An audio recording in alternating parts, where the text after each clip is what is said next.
نیزه وهنه هغه لوبه ده چې د افغانستان په جنوب ختیځو او مرکزي ولایتونو کې ترسره کیږي. دغه لوبه هر کال د بزکشۍ د لیګ سره هممهاله په کابل په یکتوت سیمه کې ترسره کیږي.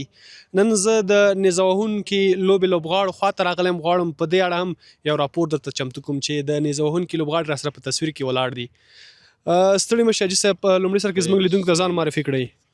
خیر سلامت اوسې. ما نوم زیړي ګل ده، نیزه به ماته پرېږدئ. پکتیکا د ولایت یم او د سپیخلو د ولسوالۍ یم. خپله حاجي صاحب پیل به دې وکړو، څومره وخت کېږي چې دا د نیزه وهنې لوبه کوئ؟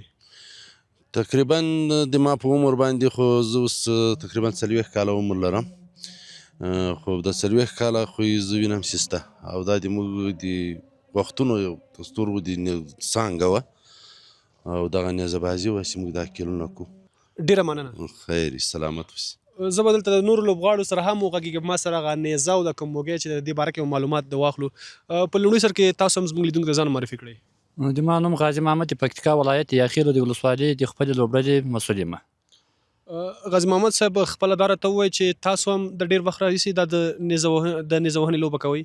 نو د ما دا خپل ژوند سوی ده، زه په دې لوبه کې یم، ما ته د پلار د نیکه دغه اس راپاته سوی ده او دغه لوبه چې کو دا د موږ د پلار او د نیکه عنعنات یې دا پسې پالو. خپله دغه لوبه که وګورو، حاجي صاحب مخکې یادونه وکړه چې هر یو کس هم نشي کیدی چې یو نیزه باز شي. خپله چې تاسو کابل ته راځئ د دې لپاره تمرینات ترسره کوئ او که نه؟ ورې خو ما هره جمعه خپلې لوبې روانې وي، هره جمعه خپلې لوبې کوو په خپلو میدانو باندې. خو چې کومه دا لیګ راځندې چې په لیګ باندې بیا هر ماسپښین کوو، یو 15 شپې موږ خپل تمرینات ورته کوو چې ځان ورته چمتو کړو او ځان جوړ کړو. ډېره مننه. خیر. زه لالای بدري د پکتیکا ولایت د مرکز شرنې د پتنې د کلي اوسېدونکی یم. بدري صاحب تا نه به له همدې پیل کو، مخکې د ملګرو ویلي لوبغاړو چې د دې نیزه وهنې دا نیزه چې ده کومه او دا موږی په دې باره کې به دې نه معلومات واخلئ. خپله دغه نیزه دا د چیز څخه جوړیږي؟ په نیزه کې خو اوسپنه استعمال سوې ده او لرګی استعمال سوی ده او د موږ مخکینۍ لوبې چې وې هغه په څانګه باندې کېدې، هغه موږ ته د پلار او د نیکه نه یو مرویجه لوبه راپاته وه او هره لوبه یو اصول یو چوکاټ لري. اوس نیزه بازي په ټوله نړۍ کې په افغانستان کې هم رسمیات لري.